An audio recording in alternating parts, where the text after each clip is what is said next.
Today we're looking at Jethro Tull's Heavy Horses album. Let's get into it. It's largely an agricultural album with plenty of animal and farm references. First up is And the Mouse Police Never Sleeps. Essentially, The Mouse Police is, not surprisingly, written about a cat. It's quite a fast-paced and busy track, and it celebrates cats' hunting instincts. It revels in the destruction it wreaks on birds, mice and insects. I just love the line, with thoughts of mouse and apple pie. It evokes such a picture in my mind's eye. It's a bloodthirsty song about a bloodthirsty animal, with an ending chant that crescendos with a deranged cockerel squawking in the distance. Next up is a track called Acres Wild. Now, I'm not sure if this is a true story, but what a place to live in. Making love in all sorts of places, under the mountains, by the river, in town centre streets, up against the red brick walls. Get me a train ticket there now. It's written about Skye, where Anderson once owned a fish farm. Quite a folk feel to it, and it's a song of innocence and of fresh air and the prospects of dire consequences some 9 months later. I love it. Track 3 is No Lullaby. Now this one is a proper progressive track, and it's got an amazing bass line running right through the song. The strong lead guitar and the flute improvisation throughout is just brilliant. There's heavy vocal assistance used for Anderson just in the verse, and an additional abstract vocal in the bridge section to really help the sound. Written following Anderson telling his youngest child bedtime fables, saying that everything is okay, but he actually wrote this to be an anti-lullaby song where children in this particular world face up to their demons and fight back.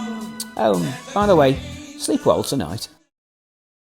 Track 4 is Moths. It's got an acoustic, folky opening to this track, looking at the life of a moth in early spring. But it may not be about moths. It's really about how short life can be, as well as all of us being drawn to romantic flames like the rest of the human race. Now, I'm not saying that there's anything wrong with that at all. Anderson has his vocals heavily enhanced once again to give depth to the sound, and it's strange that I never really noticed how often this actually occurs. Track 5 is Journeyman, and this, again, heavy on an individualistic bass line. It's just insane, driving the track forwards and onwards, as if a train that's lost all control. It's about the nightly commute home by businessmen and other workers using the rail network.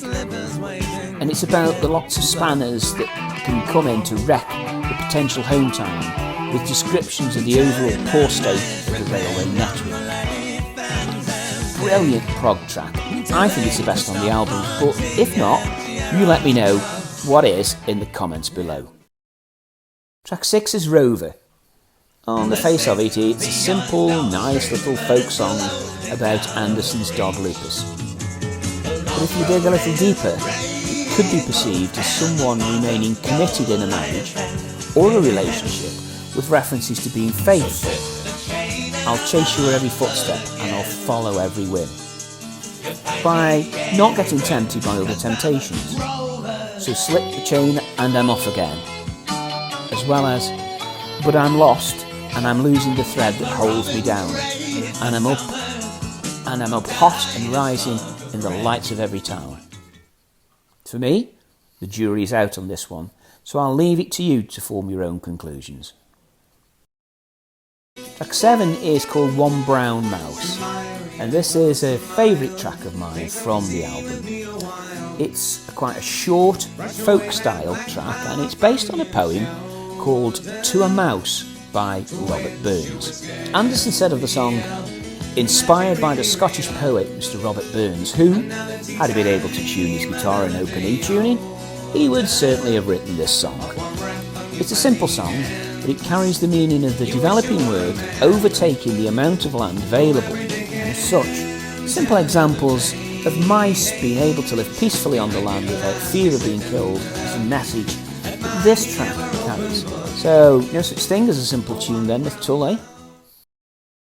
Track 8 is Heavy Horses, it's the title track, and it's the highlight on the album for me, and it's a majestic 8-minute track about the working lives of an animal all farming and agriculture used to rely so heavily upon.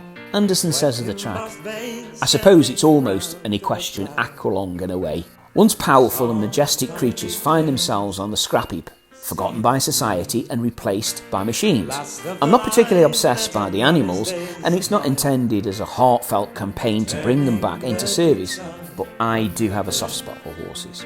This track features a mid-song orchestral edition that was co-written with guitarist Martin Barr at Anderson's request, with an additional guest violin from Darrell Way of Curved Air fame. It really adds to the agricultural feel of this track. We end with track 9 called Weathercock. It's the final on the original album issue. It pays homage to the weather vane on the top of most farmhouse roofs, which is usually in the shape of a rooster.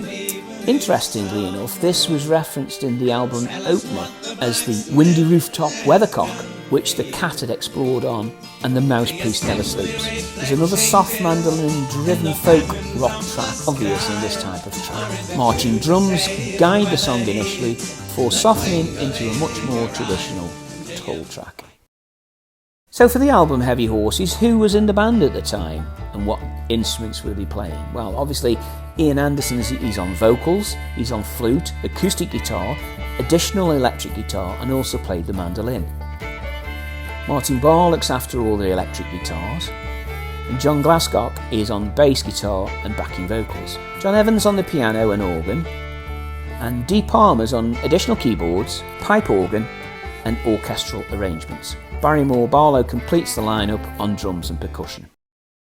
With regards to its chart performance, we have the following details.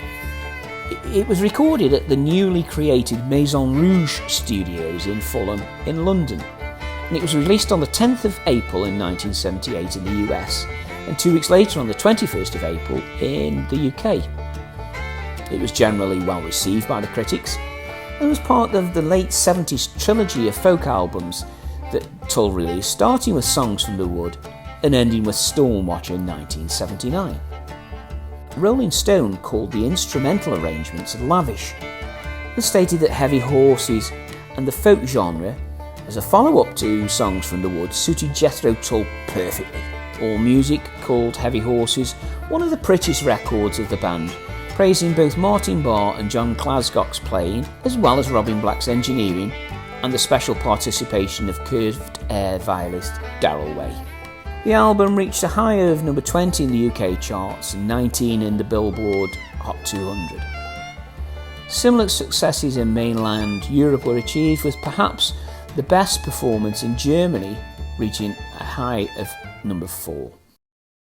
So what do we think overall? The best track is Heavy Horses, and is a tribute to the values that Anderson attempts to instill on this album. However, it will be the track No Lullaby that I will return to in the future for a full appreciation review video. It's a likeable album, it's pleasing tracks with no obvious stinkers amongst them. Undoubtedly there is a clear countryside feel to the work, without it having a clear concept. Was I bored at the end of the album with such limited content appeal? No, as I think the music is strong enough to overcome the topic. Ardent fans loved it. However, the appeal to an infrequent passerby of the band's music may wonder if this was typical fare, which it wasn't, to be fair. Would I buy it? Well, I did back in the day. Would I buy it again today? Well, I would definitely listen to it via one of the streaming services. Not so sure it would be reinstalled into my library. If you've enjoyed this review, then please press the like button, it's really appreciated. And if you'd like to be made aware of upcoming videos on the channel, then pressing the subscribe button and the notification bell will give you an alarm each time we release a new video to the channel. That's all for now, until next time.